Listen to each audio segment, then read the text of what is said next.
What exactly is disease? So, disease is lack of ease in the body. So, the word lack, ease, comfort. So, it's a lack of comfort in the body. So, when our body is in a state of disease, it's not, all of the kind of medical labels of, oh, you have diabetes or you Right. have heart disease or you have, cancer or whatever label they've given you. It's actually, there's actually only one disease. It's called toxemia or toxicosis, and it's the malfunction of your cells. It's your the condition of your body is in a state where your cells are not able to function as they need to be functioning. So if there's only one disease, then there's only one cause. Or, there's lots of different causes, lifestyle causes, what we're eating each day. But, the one cause is, things are going into your body that's making the body not operate in the way that it's supposed to be functioning normally. So if you have, a normal, healthy, functioning cell, the entire, inner terrain is clean and functioning normally and is being provided with everything that it needs. And if you have disease conditions, it's because your terrain is not being not clean. It's not being provided with the things that are necessary requisites of life and necessary requisites of normal cell operation. So we tend to think about disease in the medical model as a very um, segmented thing where it's you can have kidney disease and heart disease and you have a stroke and they're going to treat you like three different patients Mm-hmm. with three different things going on, whereas the terrain model is based on the unity theory of disease, which is basically we are one organism. All of our millions of cells are operating uh, in concert with each other. Every cell is communicating with each other, and so when there is discomfort in one area of the body, there's discomfort all over the body. When there are conditions that are not correct for normal cell operation in one area of the body, there's conditions that are uh, driving not normal operation everywhere in the body. So you're sick as a whole. Your whole body is sick, not you're this organ or that organ. Right. Gotcha. Gotcha. And once you understand that aspect of it, then everything else starts to fall in line.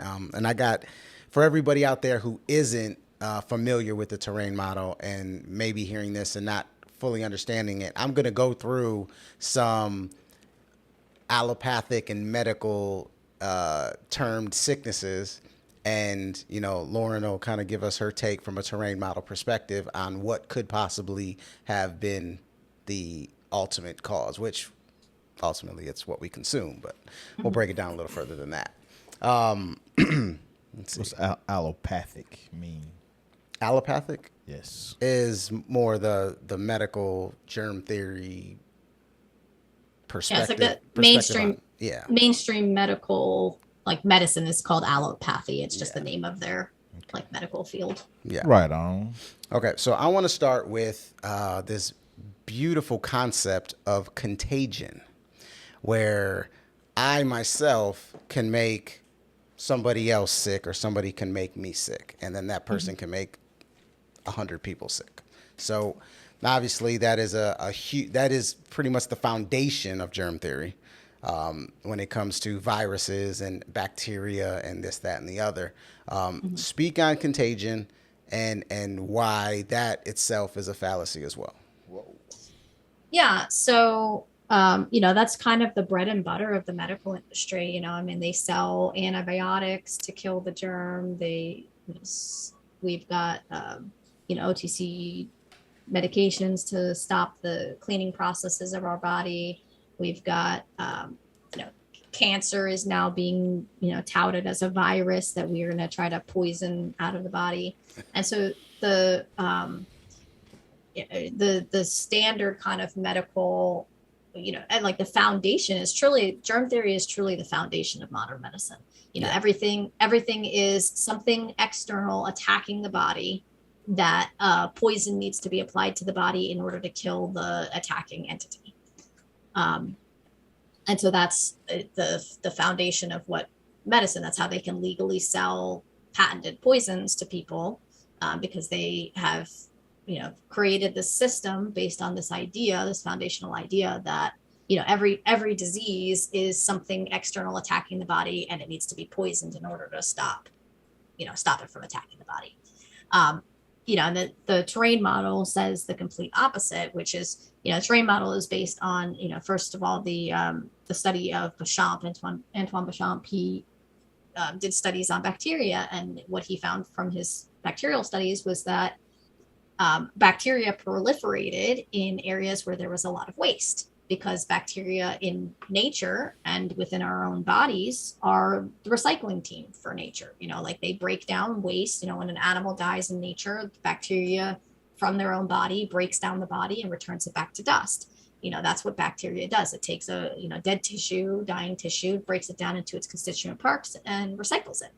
So and its terrain model is based on the same principle of what we see, in bacteria everywhere in nature is the same thing that our bacteria within our body is doing. It's breaking down, if we get like we scrape our knee, right? And you get a scab on your knee, and then you've got like a bacterial infection, according to the medical industry. Right.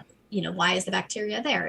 Did the bacteria like invade from some, magical, like floating through the air, or was it already there in the system? And, we know now that the bacteria is already part of our body, and it's there to break down the waste. So we have dead tissue because we scraped or, wounded ourselves.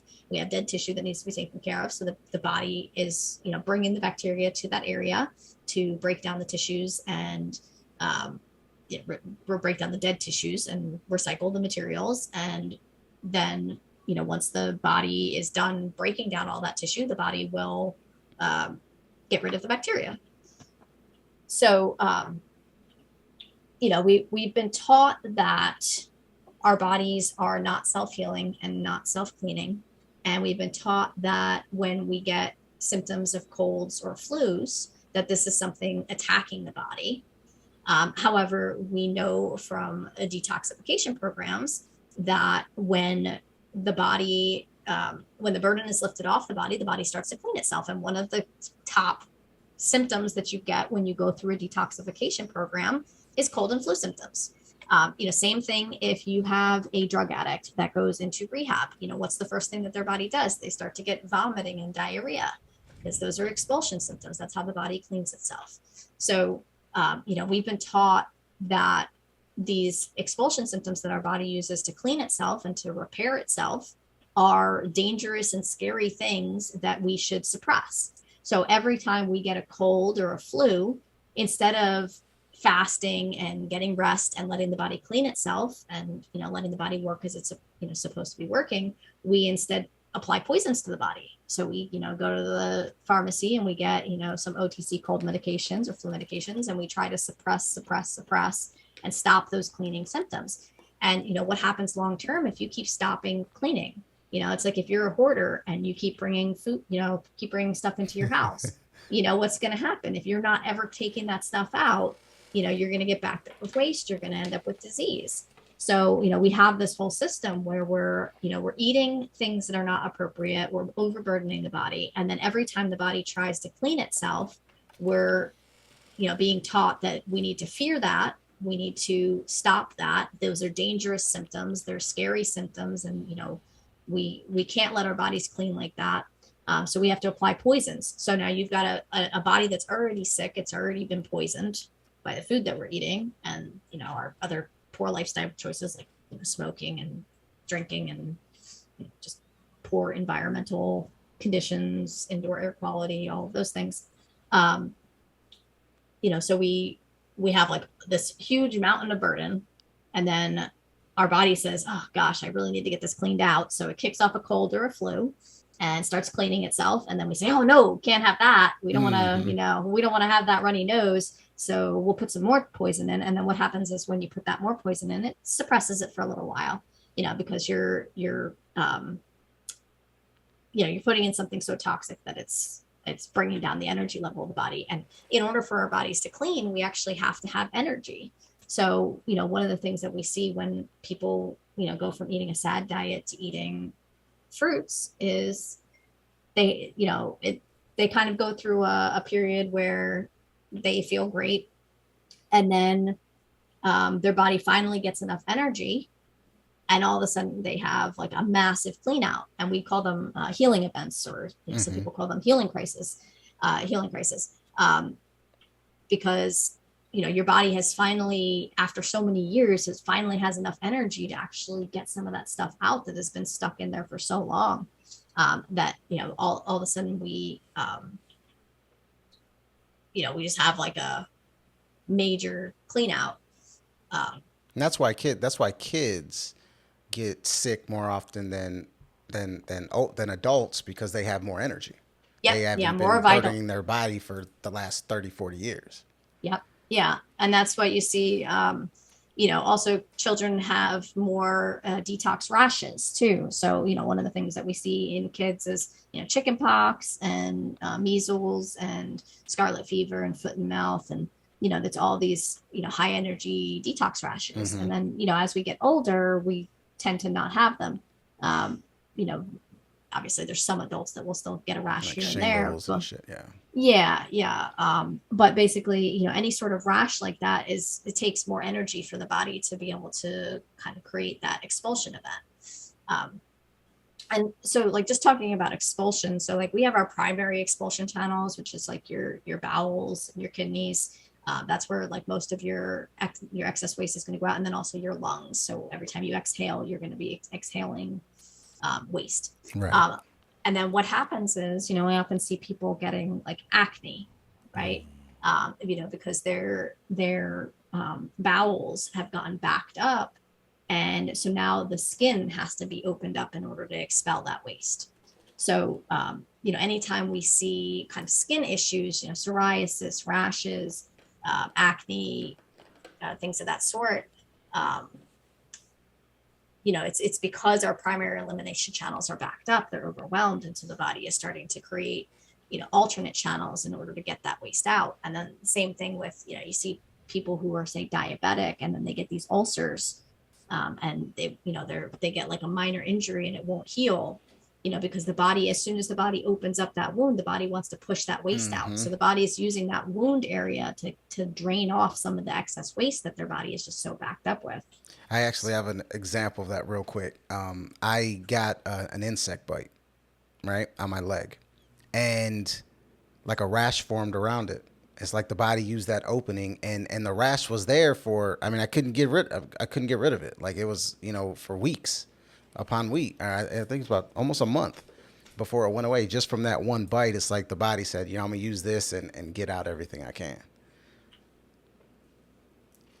So, let's see here.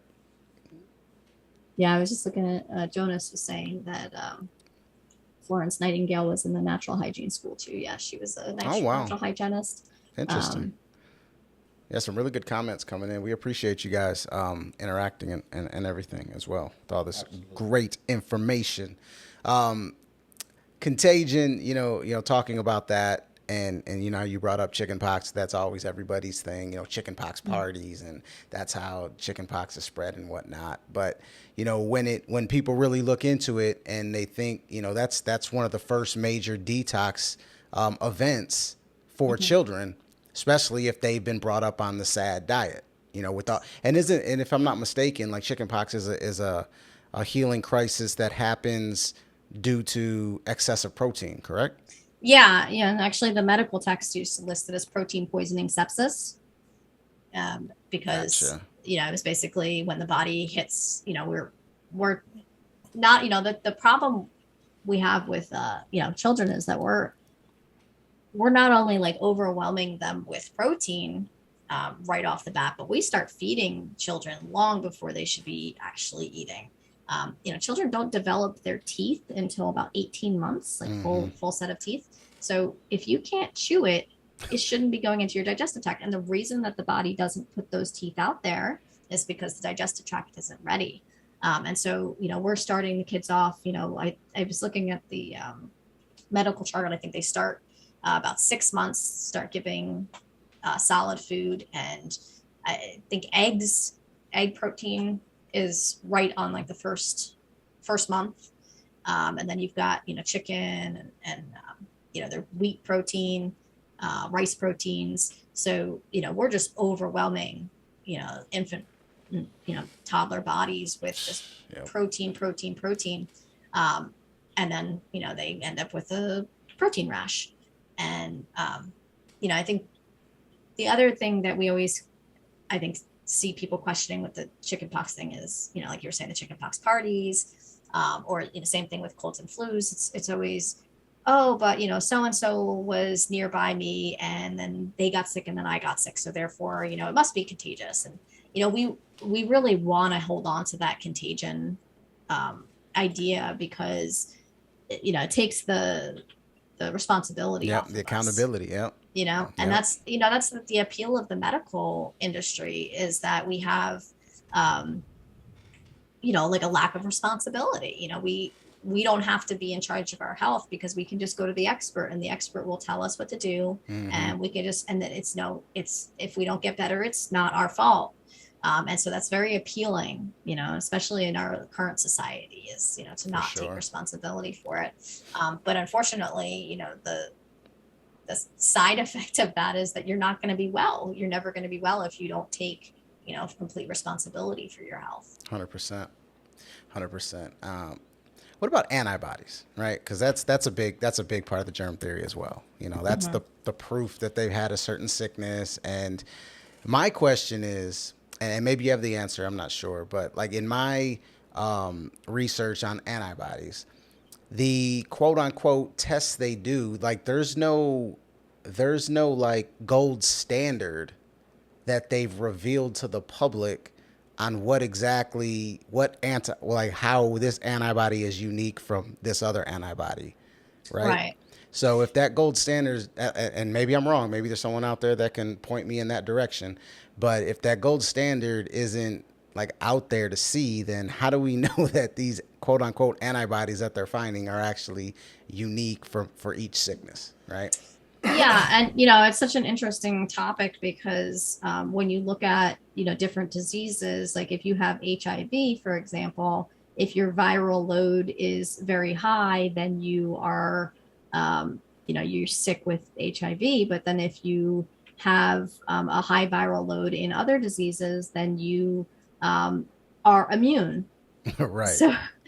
So it depending on which disease you're looking at, you either have like a high viral load because you're immune, or you have a high viral load because you're sick. Right. And so like you just have to look at that and just be like, well, something's not right here. Right. It's not, it's like they created something to fit the narrative, right? Yeah. Right. HIV makes zero sense. It goes against germ theory. Like it goes against everything that their science already says. Yeah. And we know now that it's HIV, and then the progression to AIDS was all the medications that they were actually giving. Yep, AZT. So that the AZT was what was actually giving people AIDS. Because if you keep putting poison into a poisoned body, it's going to keep getting worse. Yes. Wow. But it's pretty crazy. So so the whole and like I said, when you start chopping away at this tree, eventually it falls down, right? Viruses, bacteria, antibodies. When you start really dissecting these things and realize that they're based off of theory and they're based off these assumptions of stuff that with no real solidified proof underneath it, it's like a house of cards. It just collapses, right? And you brought up HIV, so I'm going to bring up HIV. HIV, AIDS, and sexually transmitted diseases, right? Which of course, is a part of quote unquote contagion, that I have the ability to give somebody a sexually transmitted disease. And how much money's been poured into AIDS and the whole condom marketing and whatnot, and the whole thing that happened from the, I guess, late 70s up until probably the mid 90s, where it started to slow down a little bit, at least in America. And now we have the vaccines because they're trying to tell people that HPV causes cancer. Yes. And it's it's all it just all stems from the same, just underlying false foundation. It's so. Well, AIDS was poppers, right? I mean, in the gay Right, in the gay yeah. community in the late 70s and 80s, I mean, they were using poppers extremely heavy, which obviously is extremely toxic. Yeah, so basically they were taking these recreational drugs. Poppers was one of them. There was a few others as well, but they were taking, just really, like you said, super toxic drugs, and then your body. So from the terrain model, like okay, so from germ theory, they say viruses are these attacking entities that have all of these features that can attack and take down our system. Right.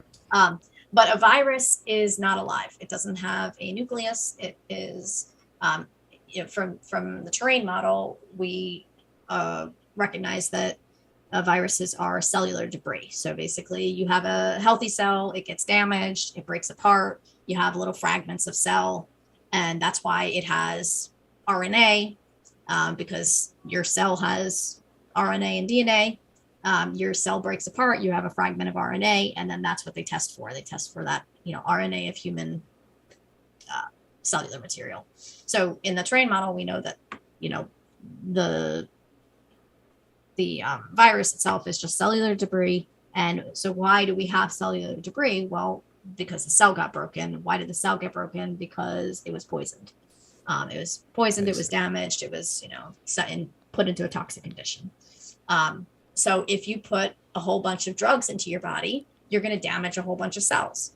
Yep. If you damage a whole bunch of cells, then when they test you for broken cells, you're going to have a whole bunch of broken cells. So, you're going to get that positive test, and then you're going to be, labeled as whatever that disease is. And then, because the medical industry's process of disease treatment is to apply various poisons to the body to suppress the symptoms of the body trying to clean itself, you're going to continue to progress in your disease because, if you're not removing the cause of the disease, the original drugs or, lifestyle habits or, the food that you're eating, and you're applying more cause, then the disease is naturally just going to continue to progress. Like just like if you're a hoarder and you just keep bringing stuff into the house, you're never going to have a clean house.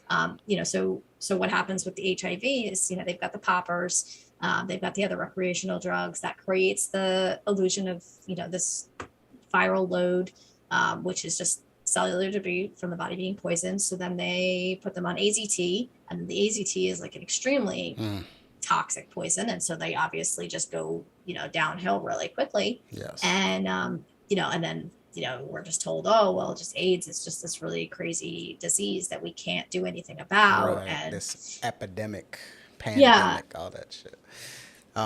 Yeah, and you mix that with the AZT, the other recreational drugs, the alcohol, the staying up late and partying at that time in that specific culture.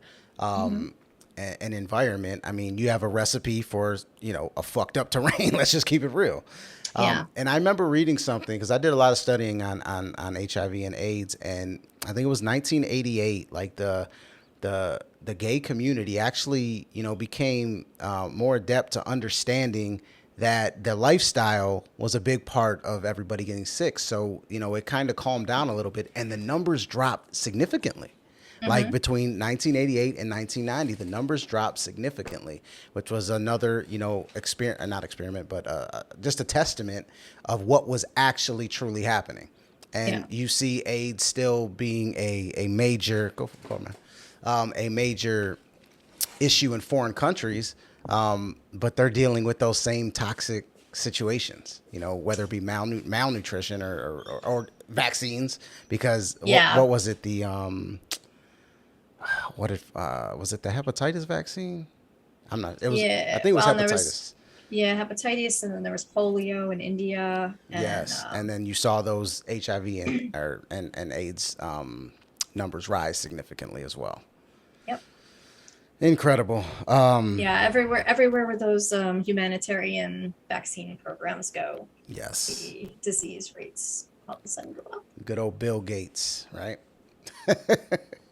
All right. And just a few more things because we've pretty much touched on the issue of disease. I'm not the issue of disease, the truth about disease, and everybody out there, like whatever sickness it is, whatever it is. Remember, there's really only one sickness, and that's the toxemia, Yep. and you are accountable for it by what you are consuming into your body. Your body is self healing, and the less burden you put on your body, the more energy your body has to actually detox And yourself, clean itself. clean itself Yeah. out. And I think that, rather than seeing it as something that's like a burden, people should see that as something that's really empowering. Yes, You are completely in control of your health, and you it's have a a beautiful thing. choice. Yes, You have a choice whether you're going to be sick or you're going to, live a long, healthy life and be able to take care of yourself in old age. And, it can be a little bit of a challenge to transition. It can yeah, be, a struggle. And, we do live in a world where, people around you aren't going to be taking care of their health. And so, yes, there's going to be a struggle, but, just always keep in mind that, even if we're not being perfect, we can still, help to reduce the burden by, incorporating water fasting or, just, whenever our body is starting to tell us that it's getting run down to, get some more rest, drink more water, eat lighter for a little while, yes, you don't have to be perfect all the time. The more clean you eat, the more your body's just going to want that clean eating, and the more truth. you're gonna like feel that and want to just be um just engaged with that. So Yeah. And your palate will change. Like people are always worried. Oh, there's no way I can live without, a steak or a hamburger or whatever. Now your palate will change when you yeah. start eating what you're supposed to be eating. You will notice that things taste different. You know what I'm saying? So, Yeah, like I couldn't do salads when I first started. I was just yeah. like, ugh, greens, no. And then I did the green smoothies for a while, and Yeah. then after doing the green smoothies for a couple months, I started to find that I was actually craving the greens, and I was like, I want a salad, Yeah. and Yeah. getting excited about salad. So yeah, you're definitely your taste buds will change over time, and just you're naturally the more good you put in, the more you're just going to gravitate towards more good. Right, right, for sure. A couple. I'm gonna go through a few things real quick, and then we'll get to the Q&A. Autoimmune diseases, right? I know a lot of people who have been diagnosed with an autoimmune disease, and for those out there who don't know what an autoimmune disease, that means your body's attacking itself, which the concept just sounds ludicrous. But Yeah. I wanted to get your take on that, Lauren. Yeah, and then that's what the medical model is basically, that your body is malfunctioning and it's attacking itself, and so then they have to apply various drugs to make it stop, you know stop attacking itself. So what do we actually see symptom wise in autoimmune, is going to be inflammation. So the body uses inflammation in order to dilute acids. So, there's a saying, it's the solution to pollution is dilution. So, you want to, anytime the body has a high acid level waste, those acids are going to damage cells. So the body wants to do things in order to make it so that they cannot damage the cells. So one of the things that it does is it floods the area with water to dilute the acids. And another thing it does is it'll create scar tissue. So, when we see tumors or cysts or things like that, that's the body actually encapsulating a pocket of waste so that it can't damage the other areas of the body that, it's gonna, like our bodies are highly intelligent, right? They're designed, it's not designed to self-destruct. It's not designed to, work against itself. Your body is designed very intelligently in order to be, in order to best take, make the best out of a bad situation, I should say. Right. So it's like, if you're creating a situation where the body has to take action, the body's going to try to take action in the ways that are, limit the damage that's being done. So, Efficiently.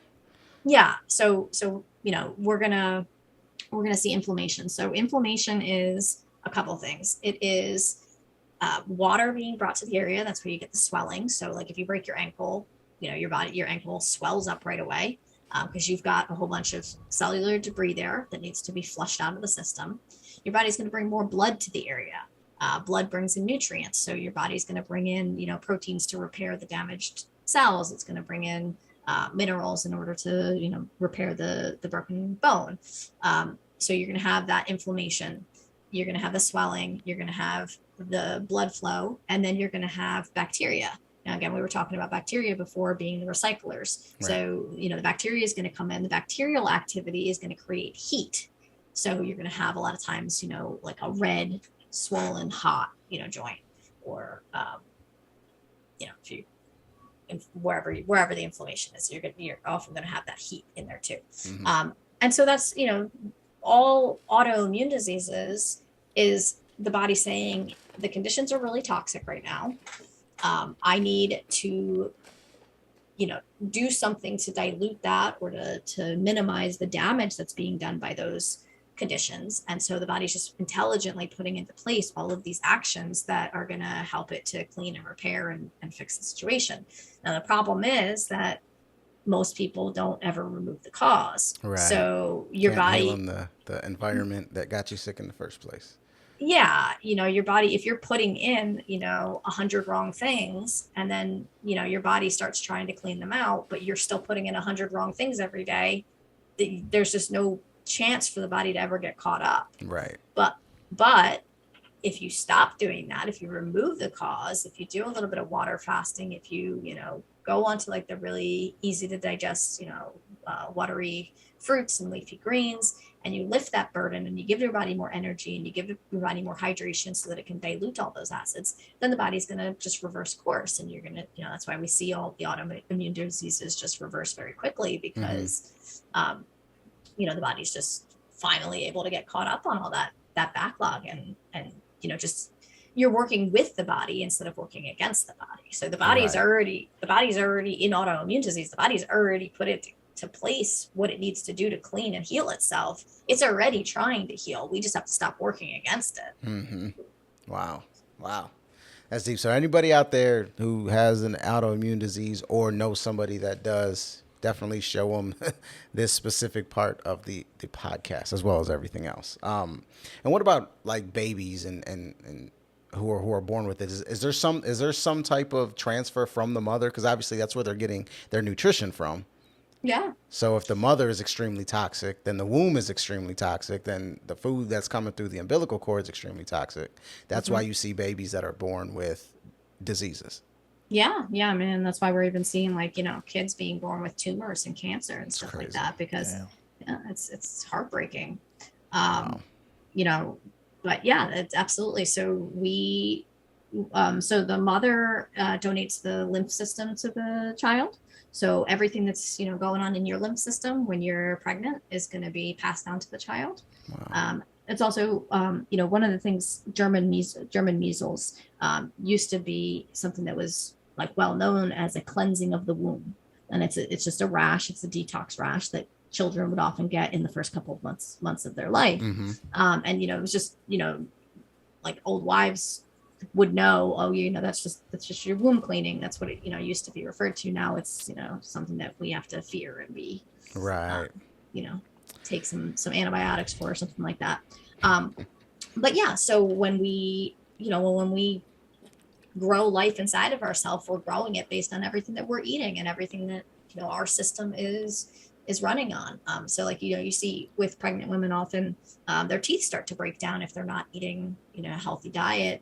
The more children they have, the more their teeth break down, because their body is giving of the alkaline minerals to the formation of the child. And if you're not replenishing that, yours are gonna start breaking down. You're gonna end up with osteoporosis and stuff like that, because you're giving of something that you don't really have.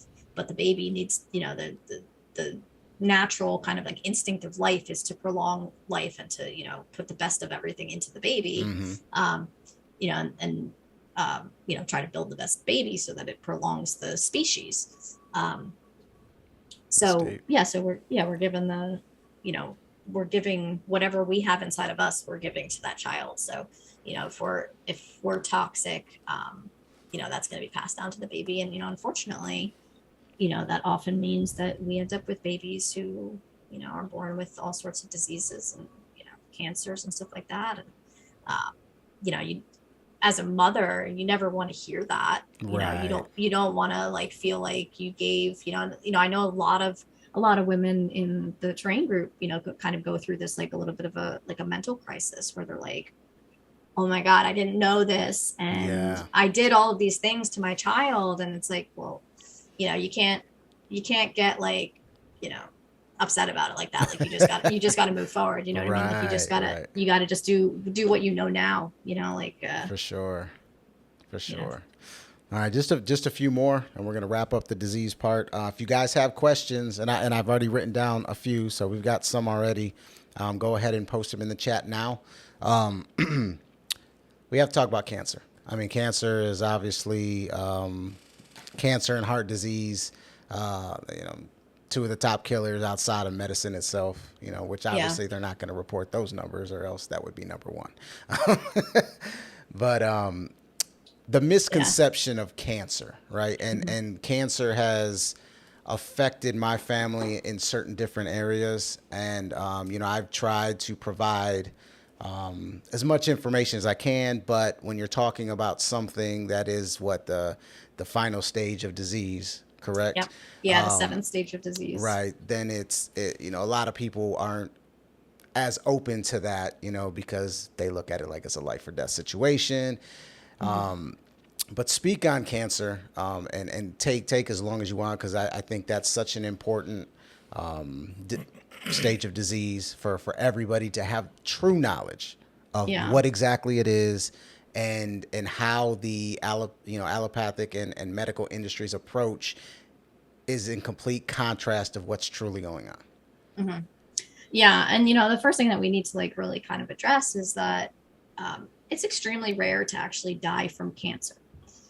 People die from the treatment to cancer. So, from the chemotherapy, from the radiation, from the experimental drugs. That's where most of the deaths are coming from. The other thing we need to address is like, the medical idea of cancer versus what the terrain model uh, cancer understanding is. So, in the medical model, cancer is an invading force that is, they don't know why it happens. You're just unlucky if you get cancer.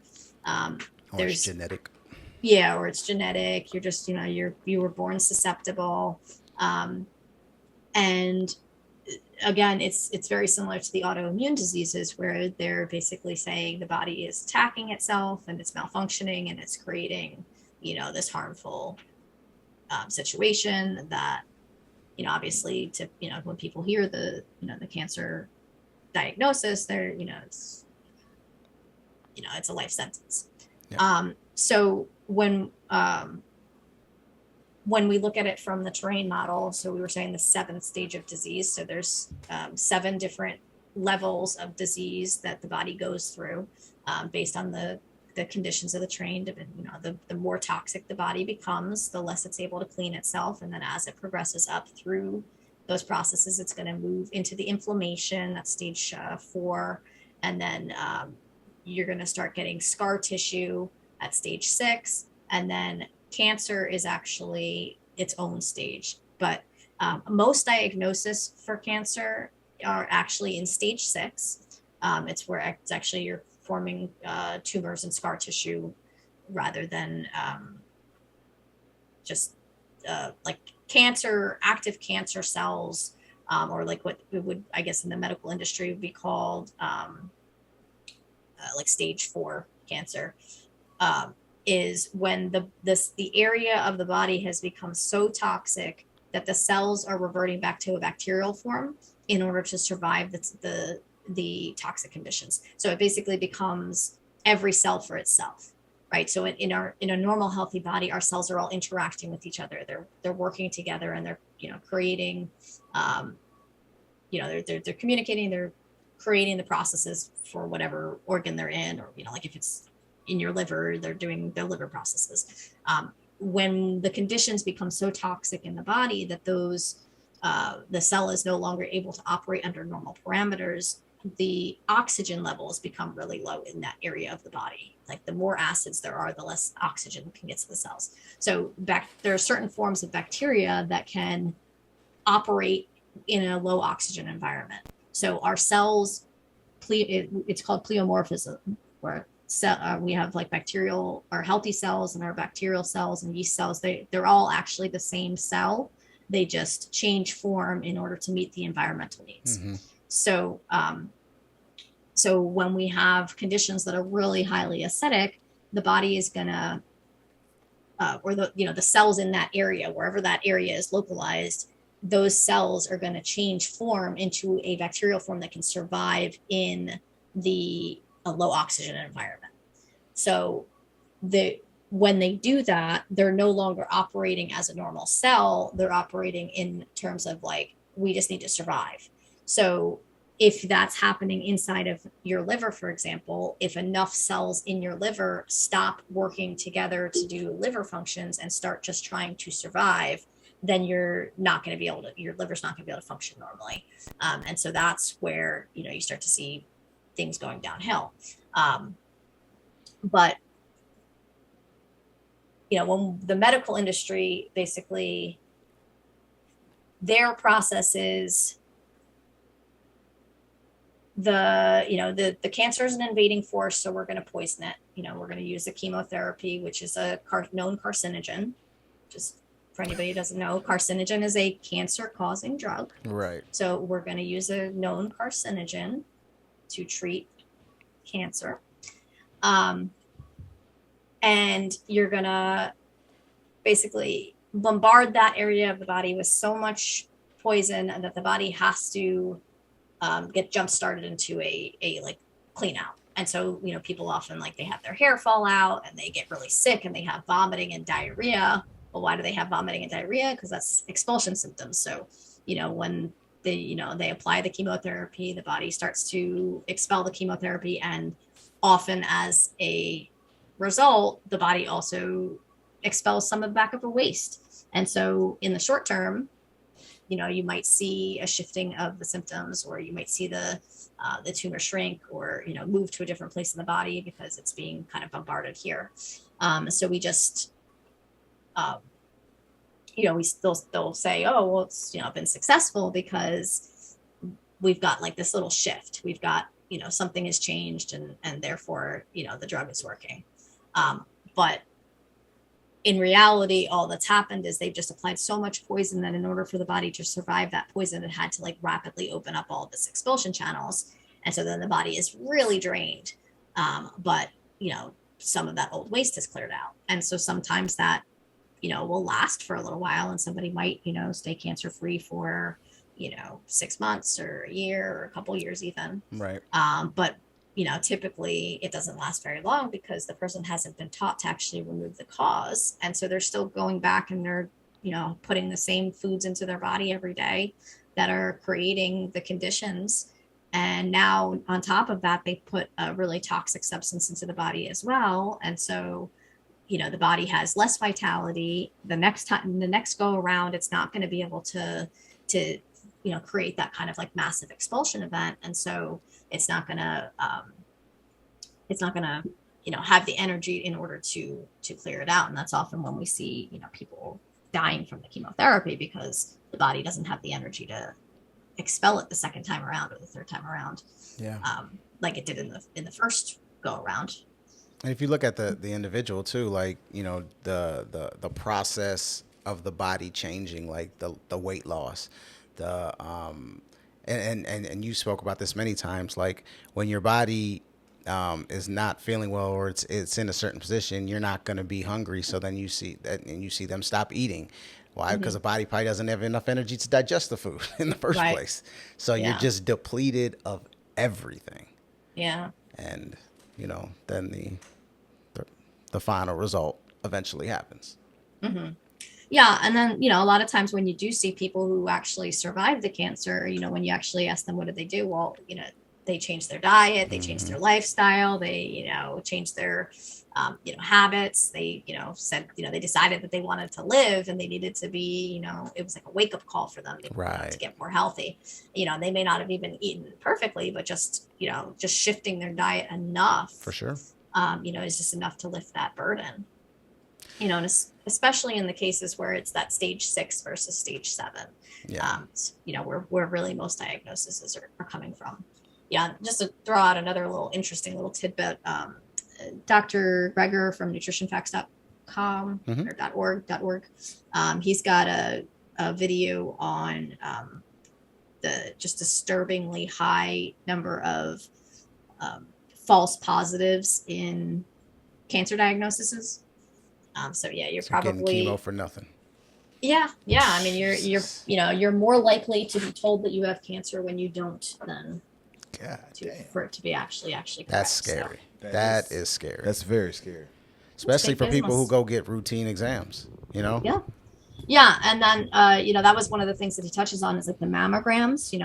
They're forcing women to go every year or every 2 years for the mammograms after a certain age. It's like, well, first of all, you're damaging the tissues by putting them through that mammogram, and Yes. then extremely high false positive rates.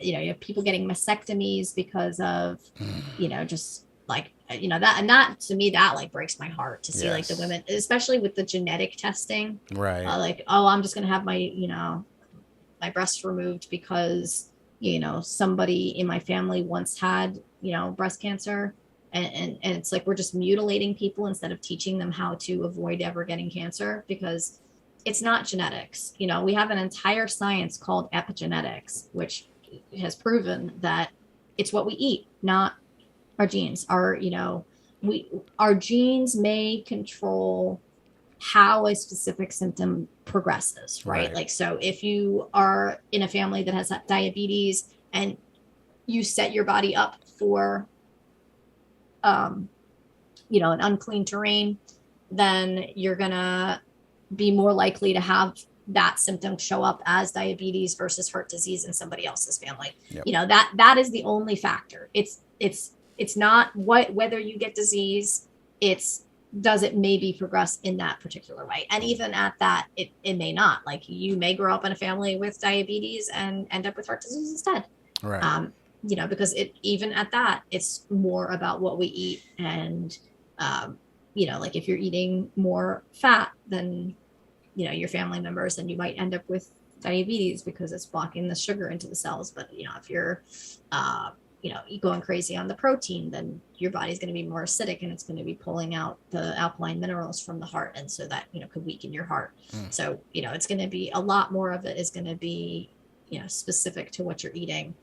And just this idea that genetics is like even like a reasonable diagnosis is incredibly disempowering to people. Oh, yeah. And it it creates customers. That's what it does. It creates Not customers. cures, creating customers. Yep. Mhm. 100%.